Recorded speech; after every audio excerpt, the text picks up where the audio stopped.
to Birth Your Way Fort Collins. I am so excited today to have Katy Iengo, owner of PBC, Peaceful Birth Company here in Fort Collins. She's a doula and childbirth educator, birth extraordinaire. Also, full disclosure, Katy trained me as a doula. So I am just thrilled to have my teacher on the show today. That's very sweet. So happy to have you. Thanks. Yeah, I'm so happy to be here and to have been able to be like a part of your journey as you've built this whole thing. Yeah. So rad. When I first met Katy, I was like, man, she is cool. I am not this cool. So I'm working my way there. Oh, that's really nice. It's funny. I was just telling my daughter who's 13, I was like, high school me, like never thought I was ever going to be cool. And to have that happen in my late 30s and people are like, you're cool. I'm like, what? When did that happen? When did that happen? And what did I do to achieve it? I think I stopped giving a shit. That helps. That helps. Stopped caring as much about what maybe other people think and just like did what made me happy. And that's pretty cool. Yeah. I think that's ultimately what cool means. Right. Like someone who's Just really living their truth. Yeah. Yeah. Totally. So I think you're cool. Thanks, Katy. Oh my gosh. Thank you. Interview over. So that's it. We're done. The end. That was the point of today's interview. Katy, I would love to know, you're such a gift to the birth space. What brought you here? What brought you to birth work? Yeah, well, so I unexpectedly got pregnant with both my babies, but particularly my first one. I was 24 and terrified of childbirth. Every story I'd ever heard was terrifying. It looked awful. It looked scary. I was afraid to be a mom, like so many things. And so I Googled fear of death and birth. How'd that go? A lot came up, but one of the biggest things that came up was hypnobirthing. And so I clicked on it. There was a local instructor who was amazing. And it just shifted my whole perspective on birth. And I went from being like the most scared person to being what felt like the most empowered, informed, excited person to give birth. And my birth was beautiful. It was hard and it was long, and I still was able to do it the way that I wanted to do it. And so it was just kind of life-changing to have that perspective shift just from this one class. And at the time I was like, didn't meditate, didn't do yoga, didn't do any of the things that you would consider more woo-woo, like hypnosis. And so it was a pretty big leap for me, and it worked really well. So fast forward to my second birth, had another beautiful birth, and then started to go back to work and had pretty severe postpartum depression. And so ultimately left my job and was just kind of like, what do I do? How do I make money? How do I make a living? While also dealing with like debilitating postpartum depression. Yeah. And so one of my solutions was to teach childbirth classes. So I got certified in hypnobirthing, and then very quickly was like, wait, I think I kind of want to be at the birth. Like, it's cool to teach about it, but if I can also be in the room and be supporting people, that'd be awesome. So then I did like 3 different trainings and eventually got certified through hypnobirthing as one of their doulas. And that was kind of cool because it was like a different lens. It was way more about the mental, psychological, emotional side of things. And so that's kind of threw me into it. So it started as Peaceful Mama Birthing and then eventually shifted to Peaceful Birth Company and has blossomed into what we know it as today. Yeah, a full team of doulas, both birth and postpartum, lactation consultants. Yep. And you, at this point, what services do you provide ultimately to the community? Yeah, so it's funny, after all this time, I tend to just kind of like cherry pick what I feel like doing, which is great. What a privilege. That's a good place to be. I really love going to births. That is like my jam. Being on call 24/7 is hard, especially for multiple births a month. So I try to limit it to like 1 or 2 births a month. Yeah. I still am a CLC, so I can do lactation support. I have handed off the childbirth education to you and Melissa. So while I'm capable of educating, I kind of stepped back from the, every week classes. So I tend to do that more in like my one-on-ones with clients. Otherwise, I do a lot of the administrative stuff for Peaceful Birth Company. Running So the business, a lot of the behind the scenes work. But generally speaking, if like a client came and wanted to hire me, it would probably be for like birth doula services. Yeah. That's awesome. Yeah. Well, so it sounds like when you are accepting birth doula clients, you kind of bring in your own lived experience. Someone who's preparing for birth who started from a place of fear and then ended in a place of empowerment, but also having attended many births. But what other particular skills or experiences do you feel like you bring to the table as a birth doula? Yeah, it's so funny. I think about this often, like how much this answer may have shifted over the years. I've been to like 750 plus births at this point, and each year that goes by, it just changes my perspective and what I find to be important in my support. And because like when I first started, it was the hypnosis side of things. It was like really leaning into deep relaxation and calm. And I still bring that into every birth, but I also recognize that's not everybody's coping style and doesn't work for everybody. So I think that my like specialty that I take a lot of pride in is finding that bridge or that balance between like physiologic, natural processes that happen in our bodies and leaning on medicine and science when we need to or want to. And so I feel like I can kind of play between those two worlds pretty effortlessly. And I think that my kind of skill is being able to meet a client wherever they're at without judgment of what type of birth they want or how they want to do it, and more just making sure that they feel as informed and supported as possible. I think my like lighter skill is that I do love humor, and I love keeping a space feeling light and just trying really hard to not let heaviness take it over. I also recognize like there's importance of turning inward and becoming quiet and leaning into the intensity of a moment. But I've had a lot of partners tell me that they appreciate that I can make jokes and keep things light when it feels appropriate. Yeah. Yeah. Yeah, when that helps the situation. Right. Totally. And I think I'm pretty good at reading the room with that. And then also having done this for as many years as I have and been to many births as I have good relationships with providers and with the hospitals, and I feel like that's a pretty good skill set. Like when I walk in, they know me, they trust me, they know that I'm there to be collaborative, but they also know I'm going to like, ask questions and push back when needed, and that I'm not trying to be obstructive or anything like that, that I am just... They understand your role. You work for the client. Yeah, totally. And within that, we also work together, right. Yeah. Yeah, so you kind of answered my next question a little bit, which is like when someone is asking you for birth support, like I want you to support me at my birth. What does support mean to you? Yeah, I guess I did kind of lean into that. It just changes so much with each client. And I think if your answer doesn't change with each client, then maybe you're doing a disservice to yourself or the client. Yeah. Because you have to just meet each individual where they are. That said, I'm a big proponent of like empowering the client, but that is work for the client. Like making them realize that in order for them to have the experience they want to have, I'm not there to save them. I'm not there to ensure they're going to have that experience. I'm there to empower them, educate them, inform them so that they can take that ownership and they can save themselves if needed, or they can like do the things that are needed to make sure that they have the experience they want to. And I do little things throughout the process to help support that, like, the hands-on physical support, emotional support, advocacy, all those things are happening kind of constantly. But my hope is that I've done the work prenatally to make sure that that client is walking in there like knowing what they want, knowing how to get what they want, and knowing when to ask for help when maybe they feel a little out of their comfort zone. Yeah. So I think I would probably just go back to like making sure that the client feels like I will meet them wherever they are. I don't have any preference of how they give birth. My hope is just that they feel as good and as little trauma as possible. Yeah. What are your beliefs about birth? Again, like I feel like it's shifted so much over the years. I do believe that typically, given time, space, and like trust, that birth does work really well most of the time.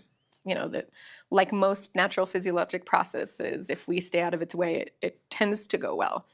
Doesn't mean it's not going to hurt. Doesn't mean it's not going to be hard. Doesn't mean it's going to be like smooth sailing the whole time. But typically, it does its thing pretty well. For all of the things to line up and work right to get to the point of giving birth, like usually the body's, doing the right things. And I have lupus, and so I was a higher risk for pregnancy and birth. And if I didn't have the medical interventions I had, I would not have survived. So I'm grateful that we live in a time that we have the medical interventions that we have and we can lean on them. Yeah. So like, I guess my belief in birth is that it's an incredible, powerful, beautiful thing that works well most of the time. And also it would be ignorant of us to not use what we can use around us to make sure that people stay safe and have the births they want to have. Yeah. Like holding the two. I trust the body, and also there are cases where Like everything is an intervention, but medical intervention in Right. particular Right. might be Yeah. appropriate.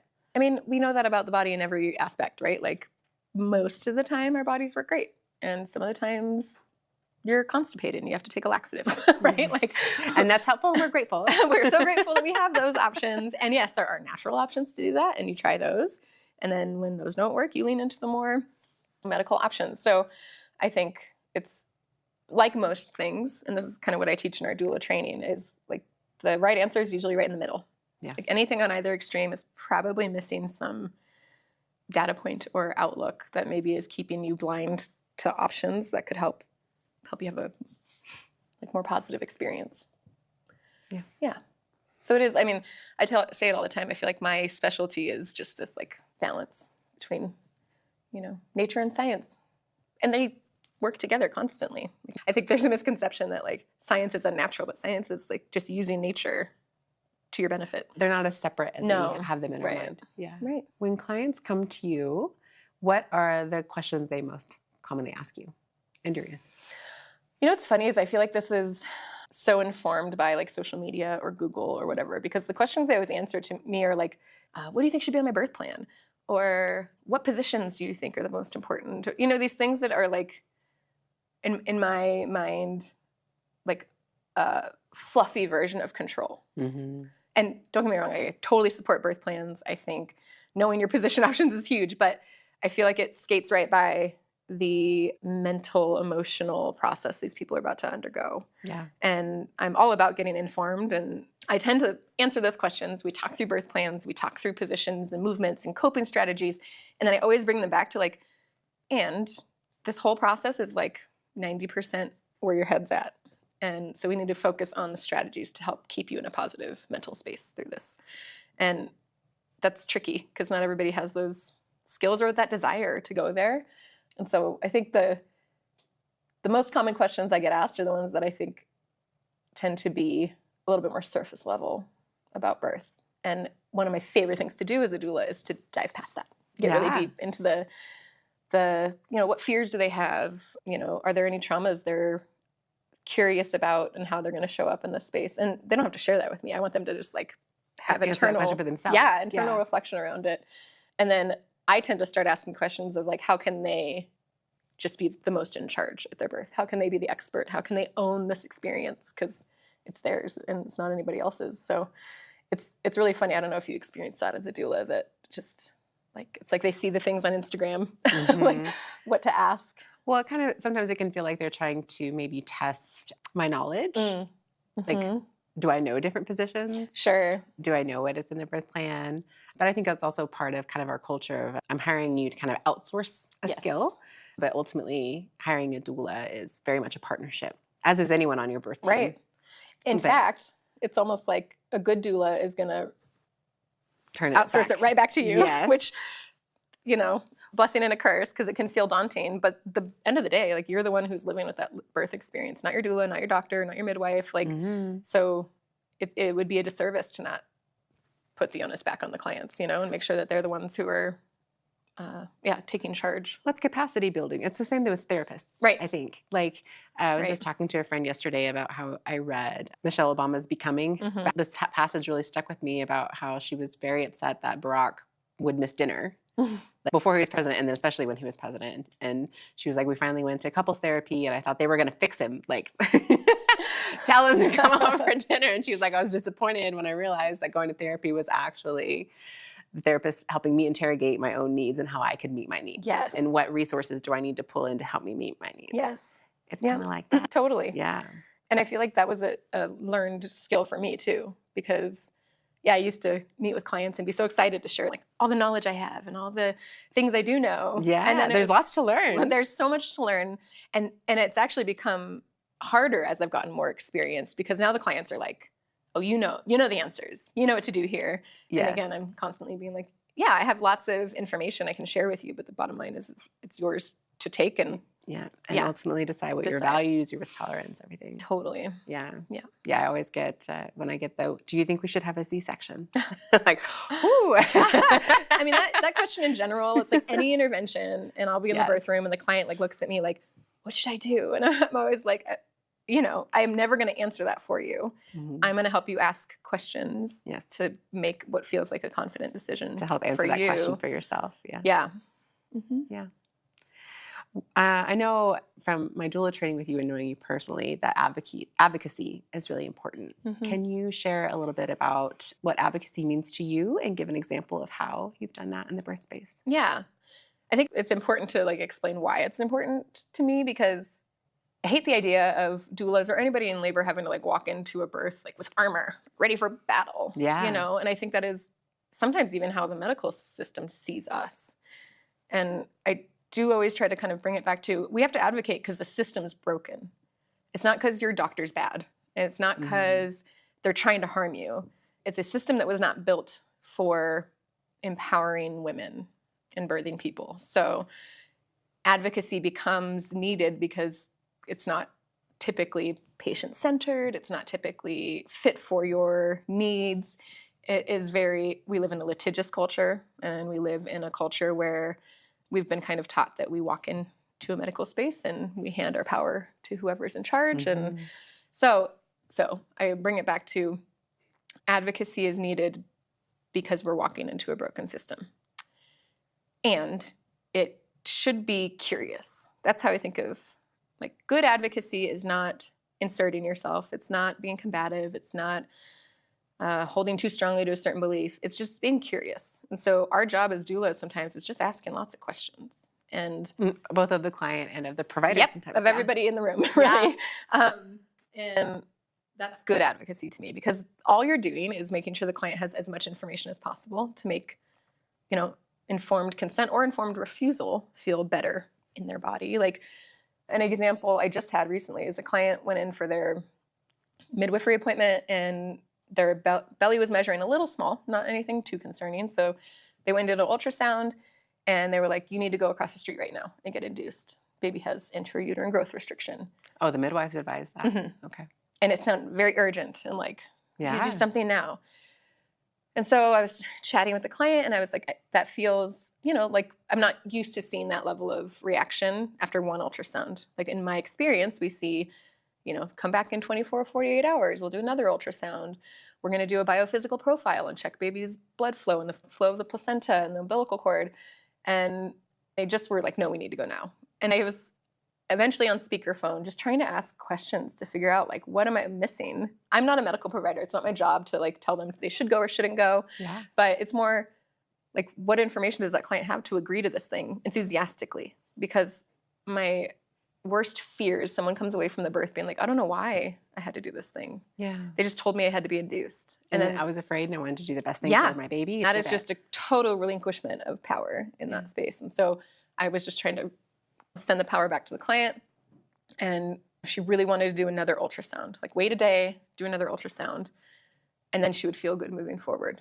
And the midwife kept being like, that's not going to change our course of care. It's not going to change our recommendations, suggestions. It's unnecessary. And so I eventually just was like, I hear you. I totally hear that you are saying that you have the information you need to make the suggestion, but the client is saying that they don't.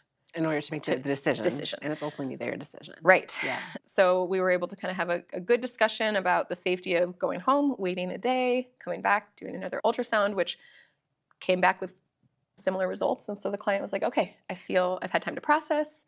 I had another tech do an ultrasound and confirm the same numbers. And so I feel good moving forward. And so that's just an example of acquiring more information to make the client feel more positive about the decisions they're making. Yeah. And with advocacy, it's so funny, especially the more we've done Medicaid births and supported more marginalized communities. I've noticed this trend where my advocacy looks very different for resourced, affluent clients versus more marginalized clients. And I find myself advocating for fewer interventions with people who are well-resourced. And I wonder if it's just noticed bias about making sure nothing goes wrong. And then with my more under-resourced clients, I notice me being like, should you do an ultrasound? Should we get more information? I find myself advocating for interventions more often. And it's just an interesting thing to notice that I think, especially when it comes to the systems that are supporting those two different things, one is private pay or private insurance, and one is maybe Medicaid. And providers are having different experiences behind the scenes with those two groups of people. And it can come with, like I said, unconscious bias and things. And so as a doula, we have to shift and just know that sometimes we're advocating very differently for different types of people. Depending on context. Yep. Yeah, the context changes, but the advocacy can look like. Mm-hmm. I'm so glad you brought up your work with Medicaid clients because I wanted you to speak to your work to get doulas Medicaid approved in Colorado. Yeah, it's been a long road. And I actually totally fell into it on accident in a way. I always have been passionate about getting doula services to people who otherwise wouldn't be able to afford them. But I had started building a team model after I got pretty busy and needed some extra people on the team. And then we were contacted by Salud, and they were like, you're the only people in the area that have a team and have people on the team that look like or have lived experiences like the clients we have here at Salud. Mm-hmm. And they're like, so we have this grant. We want to offer your company this grant and to provide doula services to anybody on our Medicaid patient list who is interested in having a doula. And we're like, great, cool, that's awesome. And then we find out a year later, after doing this for a year, that it was actually a pilot program to prove to the state that it would save Medicaid money to cover doula services. So we continued that for 2 years. We had a clinical researcher with CSU who tracked all of the outcomes and did surveys, and we were able to actually have them track outcomes of patients there who didn't have a doula and compare and contrast. And it was successful, and it showed Medicaid that it saved them a lot of money and in very long-term ways. Yes, in the birth itself, because fewer interventions, shorter hospital stays, all those things.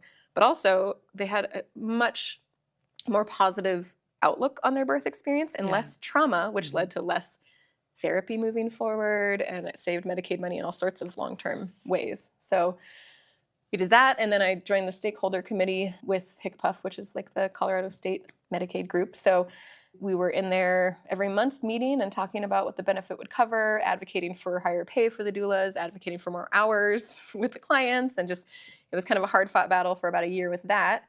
And then it was finally approved in July of 2024. So it's been a long road. I think it's so amazing that you were so integral to that process of getting it approved, and it's such a wonderful benefit. Yeah, it's very, very cool. Yeah. And it was really neat to be a part of it and see all the legislative background and how all the systems work and move together. And huge shout out to the people who work for Colorado Medicaid. They're working so hard to make sure that people who are giving birth on Medicaid have what they need. It's really cool to kind of see the human side of a big system like that. Oh, I can't even imagine. Yeah. Thank you for your work on that. Yeah, of course. Thank you. I mean, and now I have doulas on the team who are all a bunch of Medicaid-approved doulas. And that's really neat that we're spreading that even more to make sure that there's enough support in the community. Yeah, I think that's important to note. Not only were you integral to getting it approved, but also training doulas on how to get Medicaid approved. This is also a thing to learn that we tell you. Yeah, and through a grant with Medicaid, we trained 33 doulas to be hopefully Medicaid-approved providers and kind of all over Colorado, especially rural parts, which was really helpful. That's awesome. Yeah. Who do you feel you are the best fit for? I mean, after hearing probably the answers to my other questions, people will get the gist that I want a client who's ready to take on a challenge. I want someone who's wanting to learn. I love data and research, so if you're a nerd about that stuff, we'll get along. Mm-hmm. But I'm not the doula that's going to come in as a savior, and I'm not going to do anything for you so you don't have. I don't know. I just think of it I am there to inform and empower and increase your confidence in yourself in your process. So I think I'm a good fit for people who are really ready to kind of own their experience and then have really good, and then have really good support around that ownership. Yeah. Yeah. Who might not be a good fit for you? Yeah, I think I've had a few clients that I really tried to make work and it didn't for either of us, I think, in the long run. And those are people who were kind of going into the process blindly without a desire to challenge themselves, to take on the ownership of it. Yeah. And wanted someone else, to kind of be the driver of the experience, whether it was me or their partner or their doctor or whatever. I find myself really frustrated in those scenarios because they do tend to lead to more trauma because that person doesn't have the desire to learn what they need to kind of, to be the champion for themselves in their process. So probably that. Or somebody who maybe doesn't have a a desire to like have fun and have humor in it. Yeah, yeah. I feel like, and I get that pretty quickly, like at a consultation. I do all the consultations for Peaceful Birth Company and then kind of play matchmaker, and then each doula does their own consultation.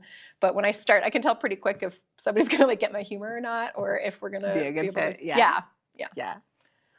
Oh, yeah, I think a huge theme with you is like people who are willing and want to and desire to step into their own power and have someone help them do that. Yeah, I think I had gone into my own birth experiences with a huge victim mentality. And that's why I was so afraid. I was just totally ready to get like chewed up and spit out by the system and didn't know what to do to help myself through that. And so I'm grateful that I found the resources I did.